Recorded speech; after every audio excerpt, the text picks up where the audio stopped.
बिस्मिल्लाहिर्रहमानिर्रहीम। अस्सलाम वालेकुम dear student. Class first year physics Balochistan board new book, उसका आज हम चैप्टर नंबर 7 थर्मोडायनेमिक्स के न्यूमेरिकल पढ़ने जा रहे हैं। इससे पहले जो थर्मोडायनेमिक्स के न्यूमेरिकल से पहले जो न्यू सिलेबस है हमारे पास, थर्मोडायनेमिक्स का जो न्यू सिलेबस के मुताबिक मैंने पूरा कोर्स अपलोड किया। जो चैप्टर नंबर 7 है ना, उसका पूरा प्लेलिस्ट चैनल पर मौजूद है। न्यू सिलेबस के मुताबिक पूरा प्लेलिस्ट मैंने अपलोड किया, तो आप उसकी थ्योरी भी पढ़ सकते हो। वहां पर थ्योरी में आपको एक अच्छे नोट्स भी मिल जाएंगे। जब आप अच्छे नोट्स आपको मिल जाएंगे, आपके कंसेप्ट भी अच्छे बन जाएंगे।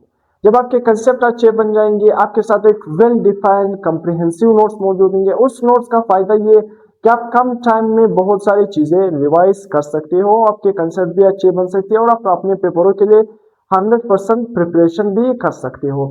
तो हम लेक्चर को स्टार्ट करते हैं। न्यूमेरिकल थर्मोडायनेमिक्स की थ्योरी से पहले मैंने पढ़ाई है न्यू सिलेबस के मुताबिक। तो आज हम जो न्यू बुक है बलूचिस्तान बोर्ड का, हमारे पास फिजिक्स क्लास 11 फिजिक्स थर्मोडायनेमिक्स का आज हम न्यूमेरिकल पढ़ने जा रहे हैं। अब न्यूमेरिकल नंबर 1 डेटा हमें क्या गिवन है। देखो, एक दफा आपने अपने बुक के स्टेटमेंट को लाजमी पढ़ना है। बाकी जो काम की चीजें, डेटा, फार्मूला, सोल्यूशन, सब कुछ मैंने यहाँ पर लिखा हुआ है। सबसे पहले डेटा में हमें गिवन क्या है। डेटा में हमें ये गिवन है ना कि आपने वर्क डन मालूम करना है। क्या मालूम करना है? वर्क डन मालूम करना है। हीट इंजन का वर्क डन हमने मालूम करना है। वॉल्यूम 1 जो हमें गिवन है वो 3 लीटर। अगर आप वॉल्यूम का जो एसआई यूनिट देखो, जब भी आप डेटा को देखोगे ना, डेटा को अगर वो आपके साथ डेटा गिवन था, वो डेटा एसआई यूनिट में नहीं था, तो सबसे पहले आपने डेटा को एसआई यूनिट में कन्वर्ट करना है। देखो, वॉल्यूम का एसआई यूनिट लीटर नहीं है, वॉल्यूम का एसआई यूनिट क्या है? मीटर क्यूब है। मीटर क्या है? क्यूब। तो हम लीटर से मीटर क्यूब में जाएंगे। सिंपल, अगर आपने लीटर से मीटर क्यूब में जाना है तो आप क्या करोगे? 3 को क्या करोगे? 1000 से डिवाइड करोगे। 1000 किसके बराबर है? 10 की पावर 3। तो 10 की पावर 3 ऊपर ले जाओगे, ये क्या बन जाएगा? 10 की पावर -3। सही है। तो सिंपल, यहाँ पर 3 लीटर किसके बराबर है? 3 मल्टीप्लाई बाय 10 की पावर -3 मीटर क्यूब। उसी तरह 33 लीटर है, फिर से 1000 से डिवाइड करोगे तो 1000 किसके बराबर है? 10 की पावर 3। ऊपर ले आओगे 10 की पावर -3 बन जाएगा। तो 33 लीटर हमने मीटर क्यूब में कन्वर्ट कर दिया। अब प्रेशर हमारे पास क्या? 2.5 एटीएम। हमें बताया भी क्या है कि प्रेशर क्या है? कांस्टेंट है। अब देखो, हमने वर्क डन मालूम करना है। क्या मालूम करना है? वर्क डन हमने क्या करना है? मालूम करना है। देखो, प्रेशर आपने एटीएम से पास्कल में चेंज करना है। एटीएम से पास्कल में चेंज करेगा। तो जब आपने एटीएम से पास्कल में चेंज करना है तो आप क्या करोगे? देखो सिंपल, 2.5 है ना एटीएम, जब पास्कल में आप चेंज करोगे, देखो सिंपल, मैंने कन्वर्जन यहाँ पर लिखा है, मैं यहाँ पर लिखता हूँ। देखो, अगर मेरे पास लेट सपोज क्या है? 1 एटीएम होता है। कितना एटीएम होता है? 1 एटीएम। अब देखो, हमारे पास डेटा में कितना गिवन है? 2.5 एटीएम है। तो अगर हमारे पास लेट सपोज मैं 1 एटीएम बताता हूँ कि 1 एटीएम कितने पास्कल के बराबर हो, तो सिंपल मैंने यहाँ पर लिखा है 1.0135 मल्टीप्लाई बाय 10 की पावर 5 पास्कल। सही है। अगर आपके पास 1 एटीएम है तो 1 एटीएम कितने पास्कल के बराबर होता है? 1.0135 10 की पावर 5 पास्कल। अब अगर आपके पास 2.5 आपके साथ क्या गिवन है? एटीएम गिवन है, तो सिंपल आप क्या करोगे? 1.0135 मल्टीप्लाई बाय 2.5। सही। यहां पर आपने पहले क्या है? 10 की पावर 5 मल्टीप्लाई बाय 10 की पावर 5, फिर मल्टीप्लाई बाय 2.5। सिंपल। एक एटीएम किसके बराबर होता है? 1.0135 10 की पावर 5। यहां पर मैंने लिखा है, देखो 1.0135 आगे लिखो या ना लिखो, कुछ भी फर्क नहीं पड़ता है। 10 की पावर 5 पास्कल। अगर 2.5 पास आपके साथ एटीएम गिवन है तो 2.5 एटीएम कितने पास्कल के बराबर होंगे? सिंपल, एक एटीएम इतने पास्कल के बराबर होता है, तो 2.5 आप सिंपल क्या करो? 1.0135 10 की पावर 5 से मल्टीप्लाई करो, आपके साथ क्या आएगा? पास्कल में कन्वर्ट हो जाएगा। तो 2.5 जरा 1.0135 10 की पावर 5 पास्कल, ये हमारे पास किस में चेंज हो गया? पास्कल में चेंज हो गया। तो एटीएम से पास्कल में कन्वर्जन आपने याद रखना है। अब देखो सिंपल, आपने क्या मालूम करना है? वर्क डन मालूम करना है। तो वर्क डन किसके बराबर होता है? At constant pressure. हमारे पास pressure into change in volume, pressure into change in volume. अगर प्रेशर कांस्टेंट है तो हम पी लिखेंगे इनटू चेंज इन वॉल्यूम। तो देखो सिंपल, 2.5 प्रेशर हमारे पास कितना गिवन है? 2.5 जरा पे 1.013 10 की पावर 5, तो ये हमारे पास क्या है? प्रेशर। वॉल्यूम देखो, change in volume. Change in volume का मतलब क्या है? देखो फाइनल चेंज इन वॉल्यूम का मतलब ये है कि V2 को आपने किससे माइनस करना है? V1। V2 minus V1। V2 हमारे पास क्या है? 33 10 की पावर -3। V1 हमारे पास क्या है? 3 10 की पावर -3। देखो 33 माइनस क्या है? 3 10 की पावर -3 दोनों के साथ लिखा है, तो मैंने इसको ब्रैकेट में बंद कर लिया, बाहर ले लिया, कॉमन ले लिया, क्या ले लिया, सिंपल कॉमन ले लिया। तो 33 में से 3 निकालोगे क्या रह जाएगा, सिंपल 30 रह जाएगा, मल्टीप्लाई बाय 10 की पावर -3। अब 2.5 को 1.013 से मल्टीप्लाई करोगे क्या है, बन जाएगा 2.5325, 10 की पावर 5 इसी तरह रह जाएगा। अब देखना सिंपल, आप इन दोनों को आपस में मल्टीप्लाई करोगे, जब आप इन दोनों को आपस में मल्टीप्लाई करोगे, मल्टीप्लाई किस तरह करोगे, सिंपल देखो, अब यहाँ पर भी बेस 10 है, यहाँ पर भी बेस 10 है ना, हम एक बेस कॉमन लेंगे, 5 में से जब 3 निकालेंगे तो क्या रह जाएगा, सिंपल हमारे पास यहाँ पर क्या रह जाएगा, 2 रह जाएगा, मगर मैंने यहाँ पर 3 लिखा है, क्यों 3 लिखा है, देखो जब मैं 2.5325 को 30 से मल्टीप्लाई करूंगा, ये अप्रोक्सीमेटली हमारे पास क्या आएगा, जो 7.6 है ना, ये हमारे पास 7.6 आंसर नहीं है, मैंने डायरेक्ट इसको क्या किया है, साइंटिफिक नोटेशन में कन्वर्ट, डायरेक्ट मैंने आंसर को किस में निकाला है, साइंटिफिक नोटेशन में निकाला है, तो इसी वजह से 7.6 मल्टीप्लाई 10 की पावर 3 आ रहा है। हालांकि अगर हम 5 से -3 को माइनस करेंगे तो 2 पावर बचती है। देखो ये मैंने डायरेक्ट किस में कन्वर्ट किया, साइंटिफिक नोटेशन में कन्वर्ट, किस में कन्वर्ट किए, साइंटिफिक नोटेशन में कन्वर्ट की। जब आप 2.535 को 30 से मल्टीप्लाई करोगे अप्रोक्सीमेटली 76 आता है, आंसर क्या आता है हमारे पास, 76। तो देखो 76 का मतलब क्या है, पॉइंट यहाँ पर मौजूद है, जब पॉइंट में यहाँ पर शिफ्ट करूंगा तो यहाँ पर एक पावर क्या हो जाएगी, बढ़ जाएगी, 2 से क्या बन जाएगा। तो ये सिंपल कैलकुलेशन है, आपको भी आता है, सिंपल आपने इसको कैलकुलेटर से करना है या हाथ से करना है, कैलकुलेशन आपने अपने लिए क्या करना है, आसान बना देना है। अब देखो 7.6 मल्टीप्लाई बाय 10 की पावर 3, जो ये हमारे पास क्या है, आंसर बन गया, मगर बुक में क्या लिखा है, देखो 10 की पावर 3, 10 की पावर 3 किसके बराबर होता है, किलो के बराबर होता है, यानी और किलो का के लिए जो हम सिंबल लिखते हैं क्या लिखते हैं, के, तो 10 की पावर 3 की जगह हम क्या लिखेंगे, किलो, 7.6 किलो जॉल हमारे पास क्या बना, और वर्क यूनिट क्या है, जॉल, तो अपने यूनिट का खास ख्याल रखना है। न्यूमेरिकल नंबर 2, फिर से हमारे पास डेटा क्या गिवन है, प्रेशर कितना गिवन है, 2.5 किलो पास्कल, किलो किसके बराबर होता है, 10 की पावर 3, तो हम किस तरह लिखेंगे, 2.5 मल्टीप्लाई बाय 10 की power 3 pascal. Change in volume हमें कितना गिवन है, चेंज इन वॉल्यूम हमें गिवन है, देखो जो V2 है वो 5 और V1 है वो क्या है, 2, देखो V2 5 है और V1 हमारे पास क्या है, 2 है, तो हम V2 को V1 से माइनस करेंगे, 5 - 2, तो हमारे पास आंसर क्या आएगा, 3 मीटर क्यूब, मैंने डायरेक्ट इस तरह लिख दिया तो आपने कंफ्यूज नहीं होना। अब देखो जो हमारे पास हीट गिवन है वो 13 किलो जॉल गिवन है। अब देखो हमने क्या मालूम करना है, इंटरनल एनर्जी मालूम करना है, चेंज इन इंटरनल एनर्जी, क्या मालूम करना है, चेंज इन इंटरनल एनर्जी। अब देखो फर्स्ट लॉ ऑफ थर्मोडायनेमिक्स के मुताबिक चेंज इन इंटरनल एनर्जी किसके बराबर है, simple Q - W, Q - W, देखो Q तो हमें गिवन है, सही है, W हमें गिवन है, यानी W हमें डेटा में गिवन है, तो सबसे पहले हम क्या करेंगे, हम W को मालूम करेंगे, वर्क डन को मालूम करेंगे, बाद में हम इस फार्मूले की तरफ आते हैं, हम अपना जो मेन काम है चेंज इन इंटरनल एनर्जी फिर मालूम करेंगे।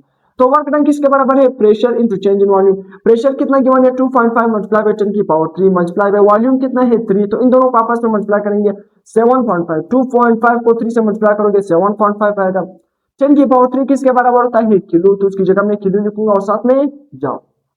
अब आते जो मेरे पास हीट है 13 किलो जॉल, इसको आप देखो, इसको आप इस तरह भी लिख सकते हो, देखो 13 × 10 की पावर 3 जॉल, सही, मगर मैंने इस तरह नहीं लिखा, क्यों, मैंने इसी वजह से नहीं लिखा, देखो अभी मैं आपको बताता हूँ, देखो मेरे पास वर्क भी किलो जॉल में है और हीट भी किलो जॉल में, तो दोनों किलो जॉल में गिवन है, तो हमारे पास आंसर में आसानी होगी, तो मैंने किलो की जगह 10 की पावर 3 नहीं लिखा है। आप देखना किस तरह, हीट हमारे पास क्या है 13 किलो जॉल माइनस वर्क कितना गया 7.5 किलो जॉल, सिंपल 13 किलो जॉल को 7.5 किलो जॉल से माइनस करोगे तो 5.5 किलो जॉल, अभी यहाँ पर किलो की जगह क्या लिखो 10 की पावर 3, सिंपल, मगर बुक में यही आंसर है 5.5 किलो जॉल, किलो किसके बराबर होता है 10 की पावर 3, ये वाला आंसर लिखो या 5.5 मल्टीप्लाई बाय 10 की पावर 3 जॉल, ये लिखो, कुछ भी फर्क नहीं। तो हमारे पास देखो चेंज इन इंटरनल एनर्जी आ गया। अब न्यूमेरिकल नंबर 3, डेटा क्या गिवन है, देखो बुक में गिवन है कि एक इंजीनियर है हमारे पास, उसने कहा कि हमारे पास एक इंजन है, उसकी एफिशिएंसी क्या है, अप्रोक्सीमेटली 50% के बराबर है। उसने कहा उसकी एफिशिएंसी 50% के बराबर है, वो किस टेम्परेचर के दरमियान वर्क करती है, T1 हमारे पास क्या है 227 डिग्री, हमने डिग्री से केल्विन में जाना है, तो केल्विन में किस तरह जाएंगे, सिंपल 227 में से 227 में हम क्या करेंगे 273 प्लस करेंगे, सिंपल क्या करेंगे 273 में क्या करेंगे प्लस करेंगे, जब 273 में प्लस करेंगे तो ये क्या बन जाएगा 600 केल्विन बन जाएगा। उसी तरह 27 डिग्री 82 हमारे पास 27 डिग्री, अगर आप केल्विन में जाओगे तो सिंपल इसमें क्या करोगे 273 क्या करोगे प्लस करोगे, तो ये क्या बन जाएगा 300 केल्विन, डिग्री से केल्विन में जाने के लिए सिंपल 273 आपने प्लस करना। अब देखो वो इंजीनियर कह रहा है कि एक इंजन है वो इस दो टेम्परेचर के दरमियान वर्क कर रही है, उसने क्लेम किया, उसने बताया कि इस इंजन की एफिशिएंसी 50% है, तो हमसे पूछा गया कि आप मालूम करो देखो कि वाकई इसकी एफिशिएंसी 50% है या नहीं, इसने जो क्लेम किया है वो सही है या नहीं, ये जो एफिशिएंसी है आप इसको देखो। तो हम फाइंड करते हैं कि इसकी जो क्लेम है ये सही है या गलत। तो देखो जो एफिशिएंसी ऑफ कार्नाट, मेनली जो यहाँ पर ये 50% एफिशिएंसी है, अक्सर इंजीनियर बताती है कि ये मैक्सिमम एफिशिएंसी है कार्नाट इंजन की। तो इसी वजह से मैंने एफिशिएंसी के साथ क्या लिखा, कार्नाट लिखा, is equal to 1 minus T2 divided by T1, ये फार्मूला है। Efficiency of Carnot is equal to 1 minus T2 divided by T1। T2 क्या है 300, T1 हमारे पास क्या है 600, सही है। माइनस क्या है 1, माइनस इन दोनों को डिवाइड करोगे 1 से माइनस करोगे, आंसर क्या आएगा 0.5। अब अगर अपने परसेंटेज में इसको कन्वर्ट करना है, देखो सिंपल 100 से मल्टीप्लाई करो, 0.5 जब 100 ये क्या बनेगा 50%। तो एफिशिएंसी वाकई 50% आ गई। हाँ, इंजीनियर ने बताया कि इन दो टेम्परेचर के दरमियान वर्क करती है, उसकी एफिशिएंसी 50% है। ये इंजीनियर ने क्लेम क्या बता दिया कि इसकी एफिशिएंसी 50% हो सकती है। तो हमने ये क्लेम बताना है कि वाकई ये 50% एफिशिएंसी है या नहीं। हमने डेटा के मुताबिक जब कैलकुलेट किया तो एफिशिएंसी 50% आई। तो हम क्या लिखेंगे, यस ही क्लेम करेक्टली, उसने बिल्कुल जो क्लेम किया कि 50% एफिशिएंसी उसने सही किया।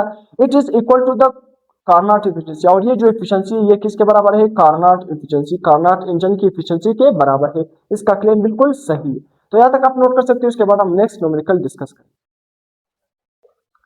न्यूमेरिकल नंबर 4, हमें डेटा कितना गिवन है, पावर आउटपुट, और उसी तरह हीट इंजन के बारे में इंफॉर्मेशन गिवन है कि पावर आउटपुट कितना है 6 किलोवाट। हमारे पास क्या है पावर आउटपुट, तो पावर आउटपुट हमारे पास क्या है 6 किलोवाट है। उसी तरह हमारे पास देखो एफिशिएंसी कितनी गिवन है 30%। अगर आप परसेंट से परसेंटेज खत्म करोगे तो 30 को 100 पे डिवाइड करो, क्या बन जाएगा 0.3 बन जाएगा।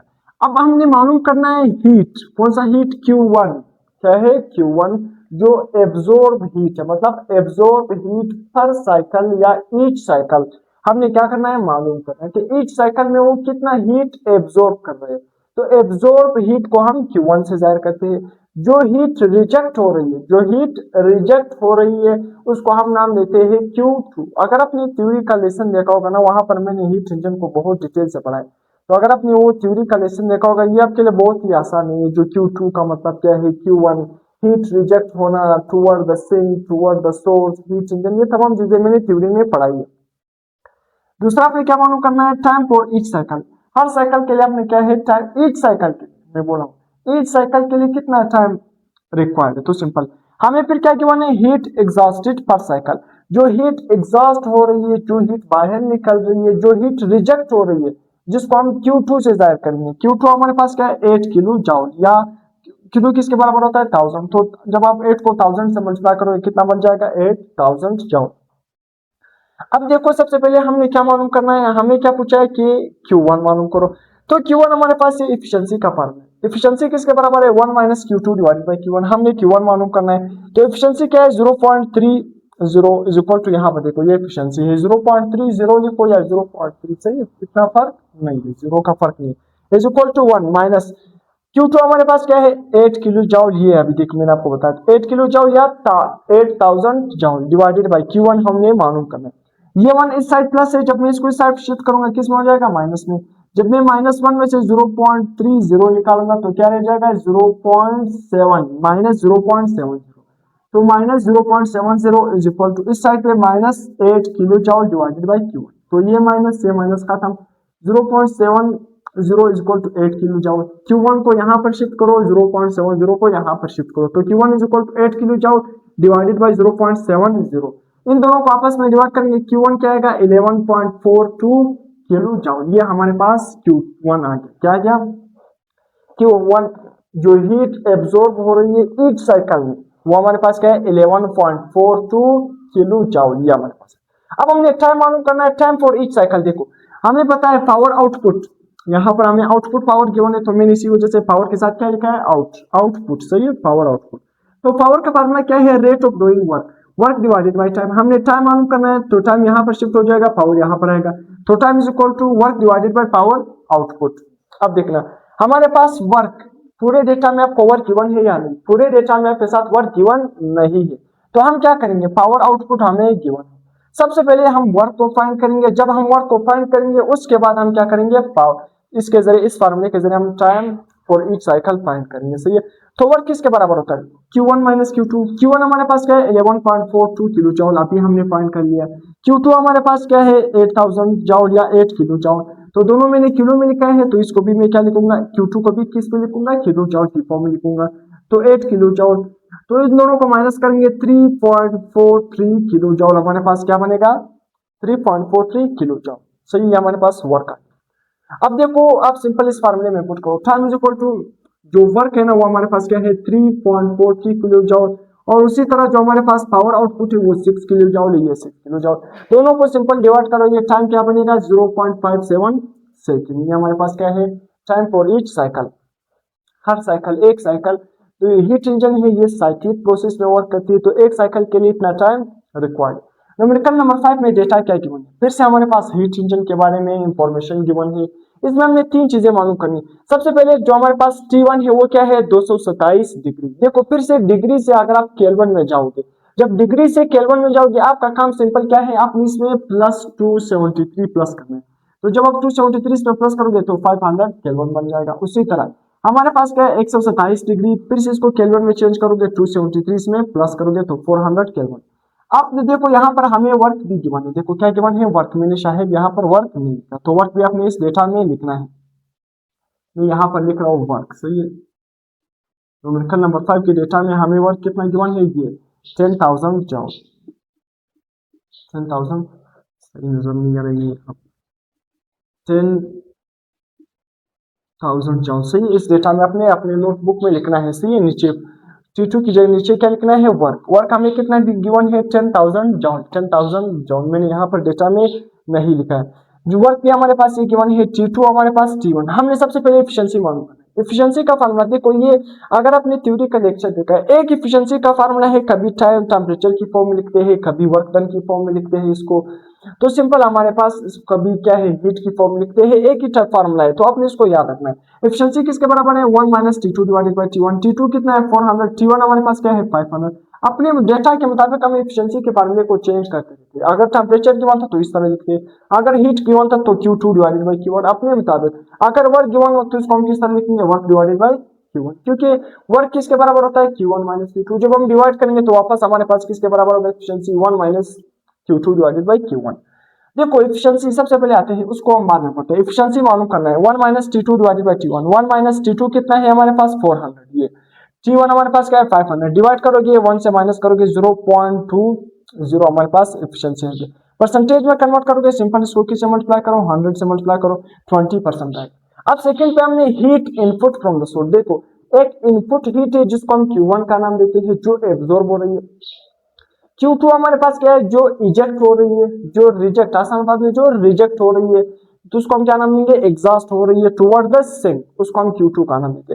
तो यहाँ पर आप देखो heat input from the source, heat input from the source, अगर आपको इनपुट हीट का नाम आ गया तो इसका मतलब क्या है फ्रॉम द सोर्स। देखो जो सोर्स से हीट जा रही है, देखो सोर्स से जो हीट जा रही है वो क्या है Q1, और सिंक की तरफ जो जा रही है उसको हम नाम देते हैं Q2। तो हमारे पास हमने Q1 मालूम करना है। एफिशिएंसी किसके बराबर है work divided bye Q1। Work हमारे पास कितना गिवन है देखो Q1 हमने मालूम करना है, तो ये यहाँ पर आ जाएगा, एफिशिएंसी यहाँ पर आ जाएगा। तो Q1 is equal to work divided by efficiency. Work हमारे पास कितना गिवन है 10,000 जॉल, एफिशिएंसी कितना है 0.20, डिवाइड करोगे 5 × 10 की पावर 4 जॉल, हमारे पास Q1 आएगा। अब heat rejected to sink Q2 मालूम करना है। जो हीट रिजेक्ट हो रही है टुवर्ड द सिंक, सिंक जो हमारे पास क्या है सोर्स है, तो heat rejected toward the sink जो Q2 हमने मालूम करना है। Q2 किस तरह मालूम करेंगे, वर्क किसके बराबर है Q1 माइनस Q2। Q2 हमने मालूम करना है ना, तो Q2 ये माइनस में, जब इसको इस साइड पे शिफ्ट करूंगा Q2 किस में हो जाएगा प्लस में। वर्क इस साइड प्लस में, जब इस साइड शिफ्ट करूंगा तो किस में हो जाएगा माइनस। देखो Q2 is equal to Q1 minus W। तो Q2 मालूम करना है, Q1 हमारे पास क्या है अभी हमने फाइंड कर लिया 5 × 10 की पावर 4। 10 की पावर 4 का मतलब क्या है 5 के साथ आपने कितने जीरो लगाने 4 जीरो, जिस तरह मैंने यहाँ पर देखो 5 के साथ 1 2 3 4 जीरो लगाने, मतलब 50,000 माइनस वर्क कितना है 10,000। 50,000 में से जब आप 10,000 निकालोगे तो 40,000। इसको आप इस तरह भी लिख सकते हो, देखो पॉइंट आखिर में मौजूद है 1 2 3 4, 4 डिजिट आप मूव कर गए, ये लेफ्ट साइड है ये राइट साइड, राइट साइड है। जब आप राइट से लेफ्ट की तरफ आते हो तो पावर किस में होती है पॉजिटिव में होती है। तो 4 × 10 की पावर 4, कितनी डिजिट आप मूव कर गए 1 2 3 4, 4 डिजिट आप मूव कर गए, तो 4 × 10 की पावर 4 जॉल। ये हमारे पास Q2 Q1 और हमारे पास एफिशिएंसी। तो यहाँ तक आप नोट कर सकते हैं। इसके बाद हम लास्ट न्यूमेरिकल इसका करने वाले। न्यूमेरिकल नंबर 6 चैप्टर नंबर 7 का लास्ट न्यूमेरिकल है। डेटा क्या गिवन है, मास ऑफ वाटर क्या है 30 ग्राम। फेस चेंज, वहां पर हमने फेस चेंज का मतलब क्या है, लिक्विड वाटर टू आइस। हमने क्या करना है, जो लिक्विड वाटर है उसको आइस में करना है। जब आप लिक्विड को देखो, वाटर लिक्विड को जब आप आइस करोगे, फ्रीज करोगे, तो इसका मतलब क्या है, आपने लिक्विड वाटर से हीट निकाल देना है, तब वो फ्रीज बन जाएगा। क्या हो जाएगा, फ्रीज।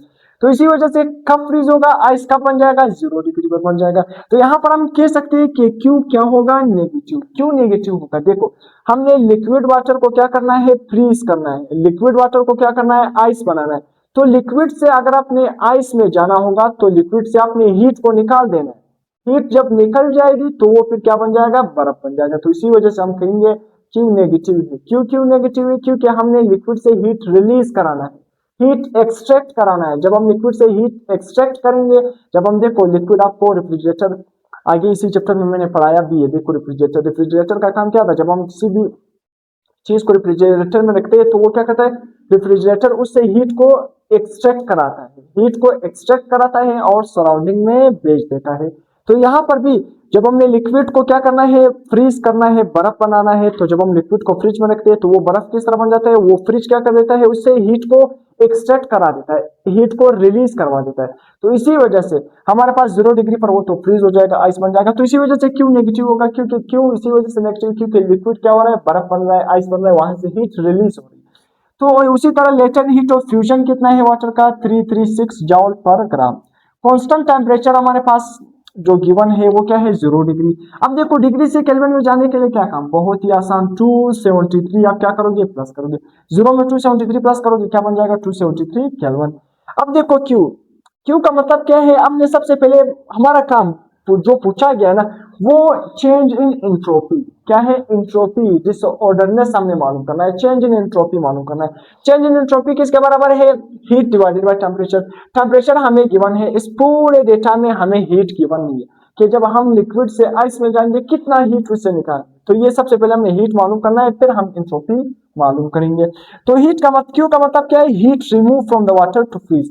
अगर अपने वाटर को फ्रीज करना है तो लिक्विड से हीट निकालना पड़ेगा। तो इसी वजह से Q is equal to minus M into latent heat of fusion. इसी वजह से Q नेगेटिव में लेना पड़ेगा। तो माइनस, हमारे पास मास कितना है, 30 ग्राम। उसी तरह लेटेंट हीट ऑफ फ्यूजन क्या है, 336 जॉल पर ग्राम। देख तो माइनस 30 इंटू 336 मतलब 336 जॉल पर ग्राम। जब आप मल्टीप्लाई करोगे तो माइनस, हमारे पास ये आंसर बनेगा माइनस में। देखो ये जो हीट आ गई ना, ये माइनस में, क्यों माइनस में आएगा, क्योंकि वहां से हीट को हम रिलीज करा रहे हैं। अब देखो change in entropy, Q divided by T.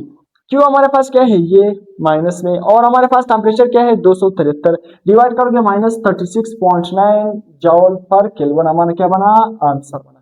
तो यहाँ तक हमारे न्यूमेरिकल कंप्लीट हो गए। देखो न्यूमेरिकल आपने नोट्स भी बनाए होंगे, पूरे न्यूमेरिकल आपको समझ भी इंशाल्लाह आए होंगे। तो न्यूमेरिकल से पहले जो चैप्टर नंबर 7 है उसका पूरा मैंने सिलेबस चैप्टर नंबर 7 का अपलोड किया, पूरा डिटेल से पढ़ाया है, न्यू सिलेबस, इसी तरह न्यू कोर्स के मुताबिक। तो आपने उसको कंप्लीट देखना है, वहां से आपको अच्छे नोट्स मिलेंगे, अच्छे कंसेप्ट आप ग्रिप कर सकते हो, तो आपके लिए बहुत ही फायदेमंद हो सकते हैं। तो अपने चैनल को सब्सक्राइब कर देना है, सपोर्ट कर देना है, लाइक कर देना है। टिल देन अल्लाह हाफिज़।